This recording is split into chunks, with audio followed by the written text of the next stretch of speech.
This episode is brought to you by Progressive Insurance. Do you ever think about switching insurance companies to see if you could save some cash? Progressive makes it easy to see if you could save when you bundle your home and auto policies. Try it at Progressive.com.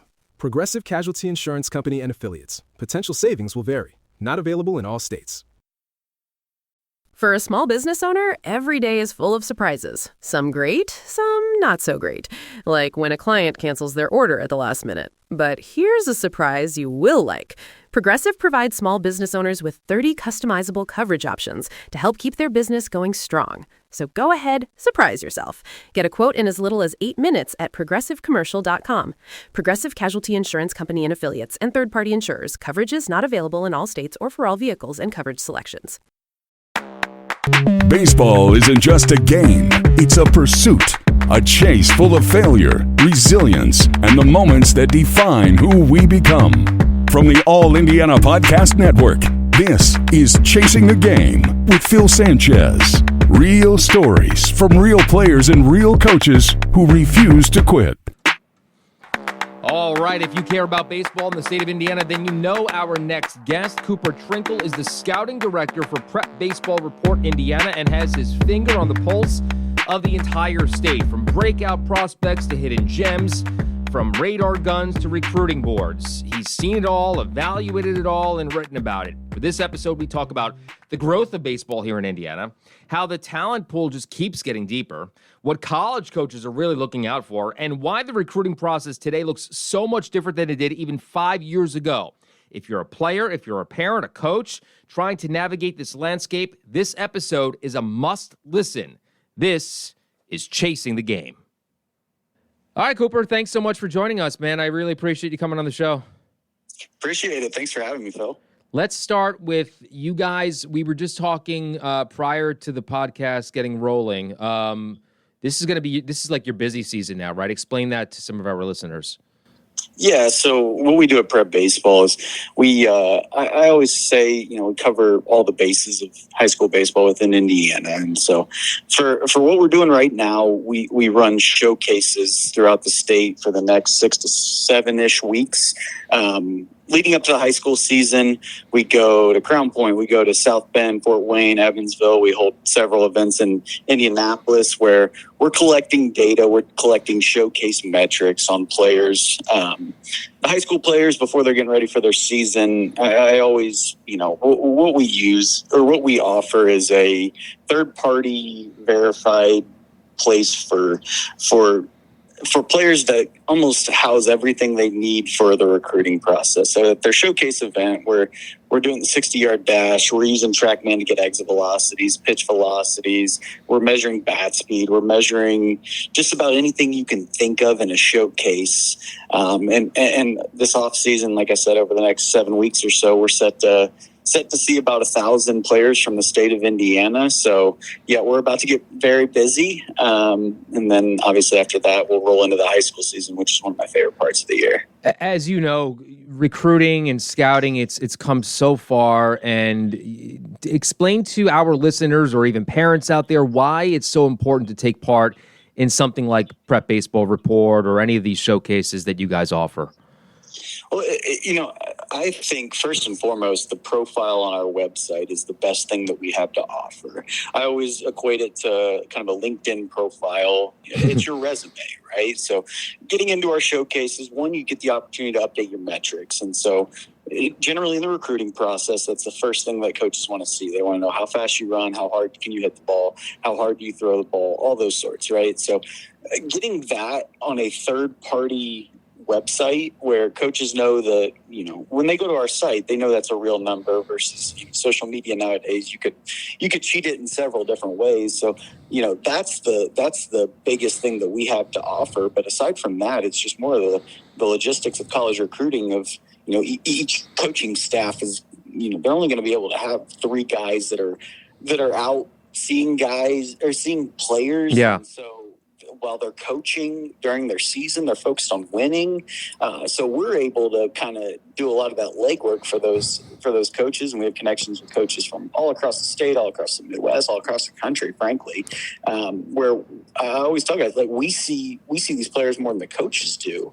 And so, for the player and for the parent, getting in our system, being able to have those verified metrics and, almost getting to use us as a reference of some sorts gives them a serious leg up in the recruiting process. And especially with how it is nowadays, to where coaches can't start to recruit a player until August 1st of their junior year. Mm-hmm. So the coaches are almost going in blind a little bit. But, I also say that, I've talked to several recruiters about the 2028 class here lately, and they're starting to build their board.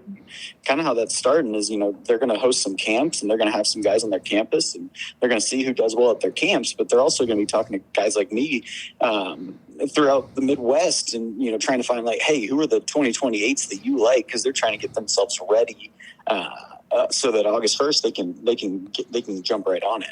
Talk to me about that a little bit, because it's changed obviously within the past couple of years. So how has that changed kind of the environment and the space of college baseball recruiting? Yeah, so it has changed massively, and really it goes back to COVID is really when all this stuff started to take shape. So back in those days, and really up until 2023 when the new rule was placed, coaches could recruit a player at any time. You could have a coach call Shea right now back in 2020, and they could offer him a scholarship. Now that doesn't work. They can't talk to him until August 1st of junior year. And so it's really pushed recruiting into a tight little 14-month window between that August 1st date and then November of their senior year when signing day comes.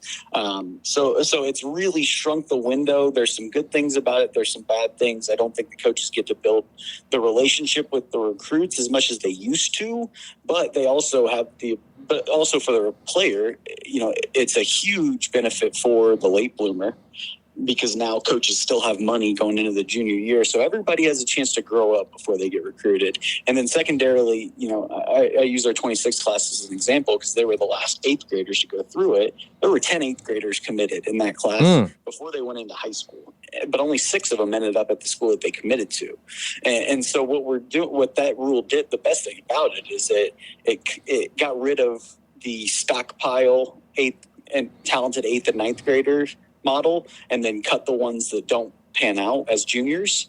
And so, and I think there's we saw it every year, and it was really hard to see a kid that, you knew really well, and you thought he was going to a certain school, and then 6 months before signing day, you got a scholarship pulled. So obviously with that being away, there's a lot of good that comes from that. And a lot of this stems from where it's shrunk is because of the transfer portal. Now college players can transfer with a little bit more freedom than what they used to. So pushing the recruiting calendar back for high school kids gives the college coach a little bit of an ability to go, okay, this is what I'm going to need from the portal in 2 years, not in 5. And so now I have a better understanding of what I actually need at the high school level. So good and bad with it, like with anything Correct. Else. Yeah. Correct. So, for people who they hear about NIL all the time, explain how that's different in baseball than it is in maybe, basketball and football and other sports.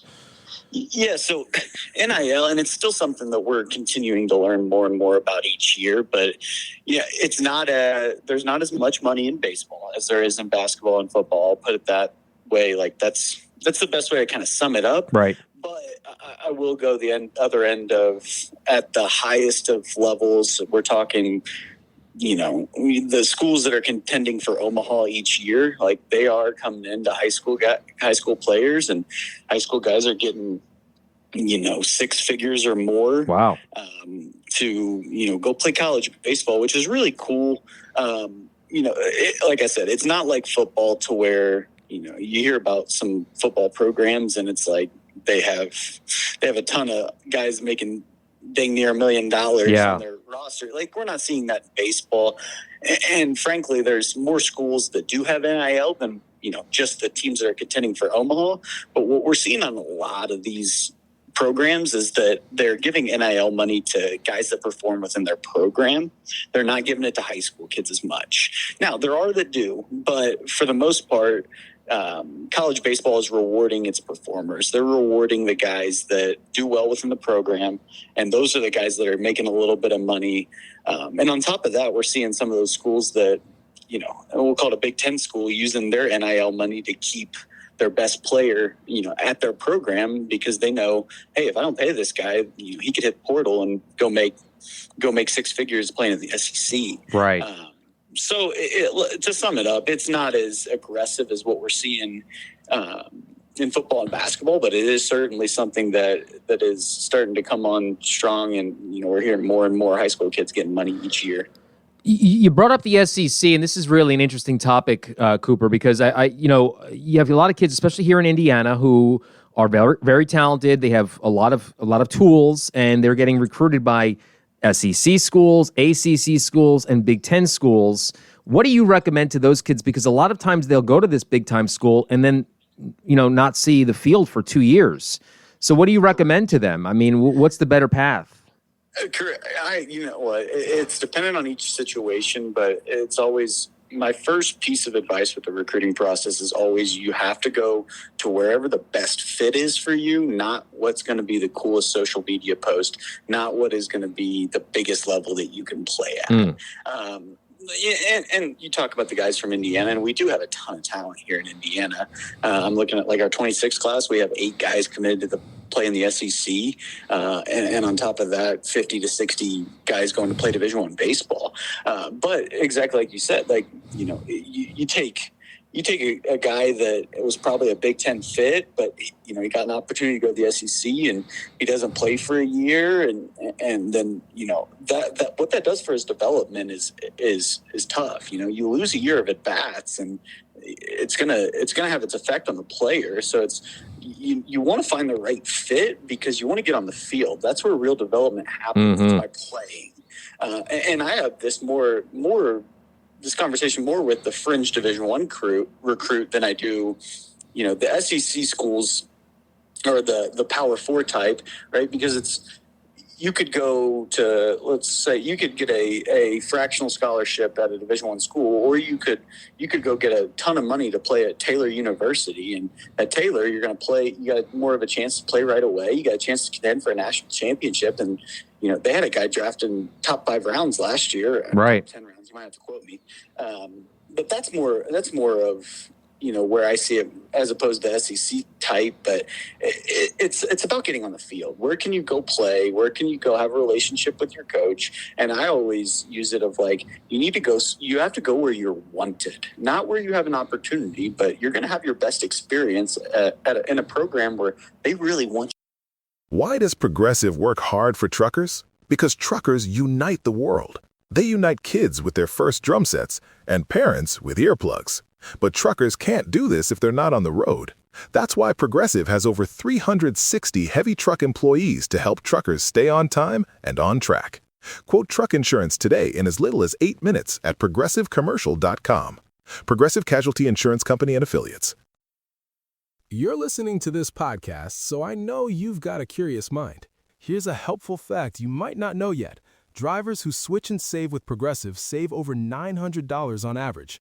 Pop over to Progressive.com, answer some questions, and you'll get a quick quote with discounts that are easy to come by.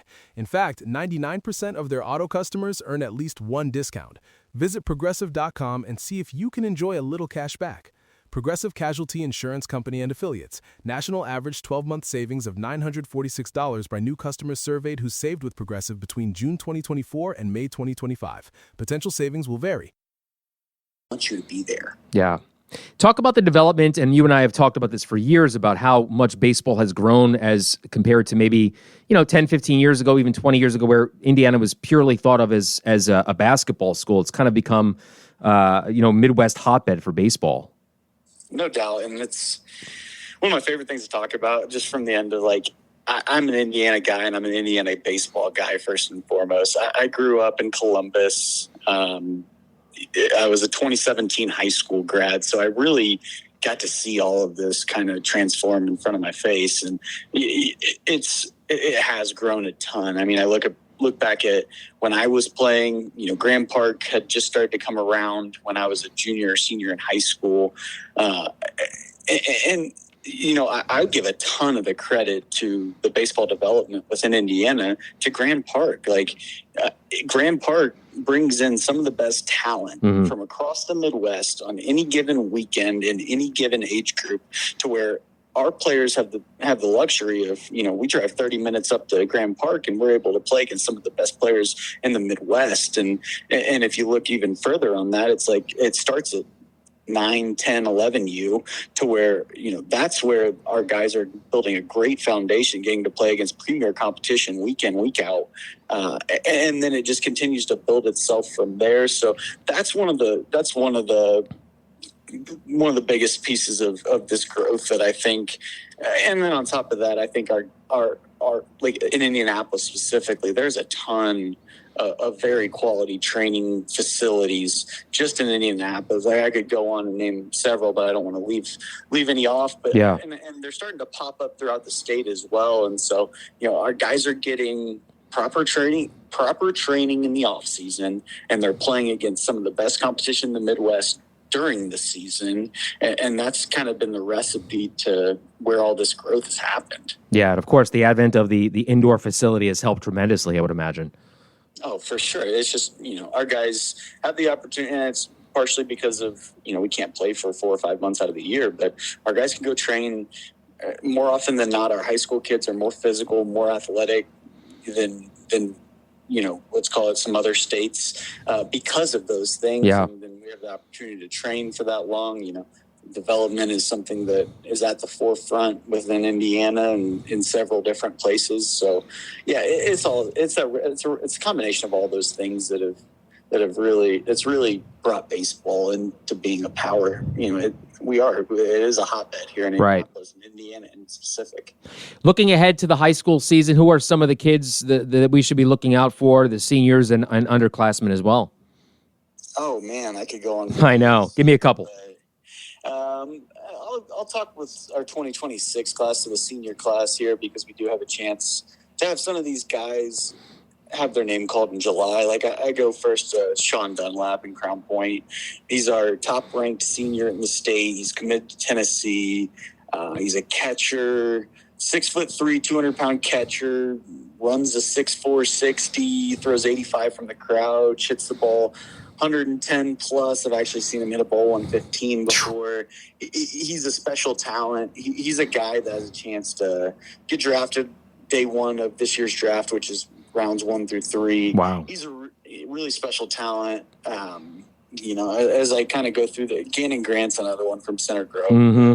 He was an All-American for us last year, and Sean was actually a 2-time All-American. But Gannon's another one. Fastball's been up to 96, throws a ton of strikes. He's from Tennessee, or he's going to Tennessee as well.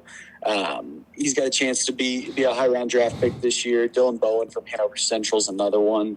We're local to Indianapolis-ish area. We have Hudson Devon and Aiden Smith are 2 right-handed pitchers that I've been hearing a lot about here lately. They performed really well at our Super 60 here a couple weekends ago. And again, I could go on and on for this 26 class. I actually think there's going to be 10 to 20 players that get scouted by professional scouts this spring. Wow.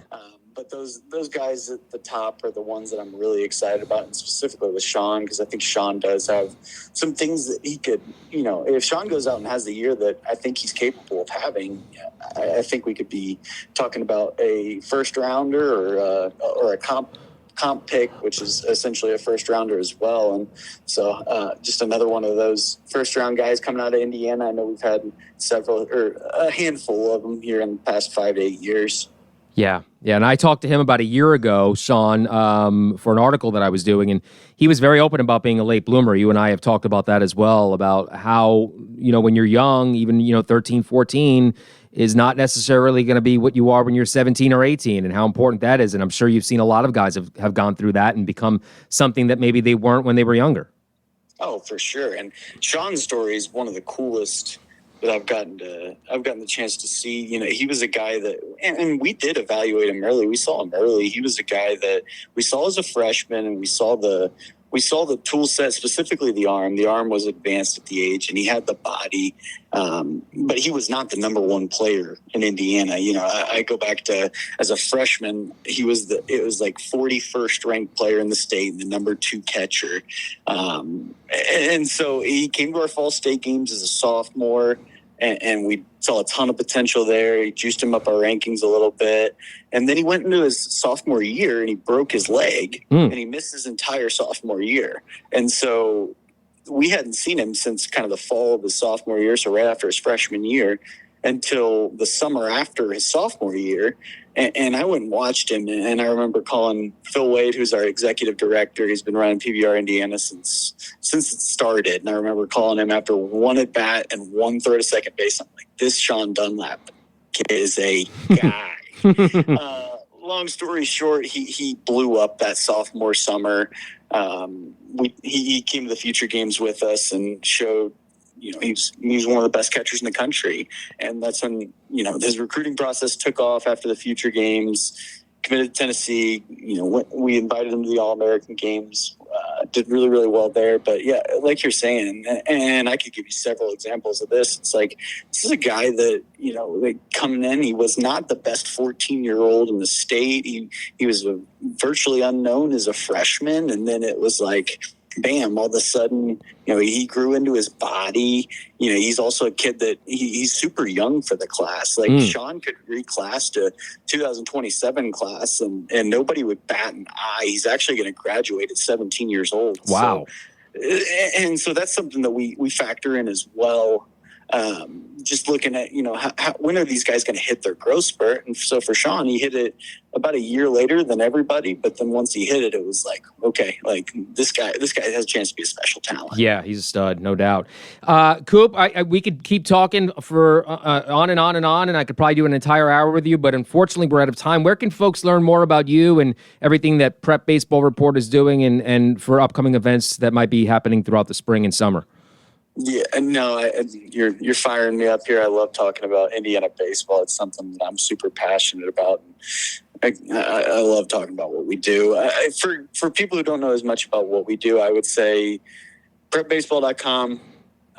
You can go to the Indiana tab and you can find just about everything you need to find on what's going on high school baseball wise in the state of Indiana. I would also say our X or our Twitter. I always call it Twitter. It's X now. But I call Twitter still too. at Prep Baseball IN, we're constantly pumping things out on that platform. Connor Matting is he heads up our social media stuff. He's our director of operations. Yeah. He does a heck of a job just consistently pumping out content on Twitter, and it's all kinds of different stuff. You'll find some exciting underclassmen there. You'll find who are the draft prospects, and then right now we are really rolling out some really cool high school previews. We did some interviews at the high school coaches clinic a couple weeks back, and so we're starting to roll those out to build some hype around the high school season. So that Twitter page and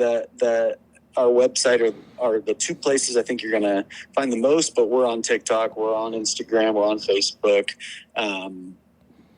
So like I said, those first two places would be the best place to go to, but like Connor does an awesome job. You guys are awesome. Continuing to push this up. I love it. Keep up the great work. I love checking out your stuff all the time. I check in daily, so keep up the great work. We'll talk soon. Thanks, Cooper. Awesome. Thanks for having me on, Phil.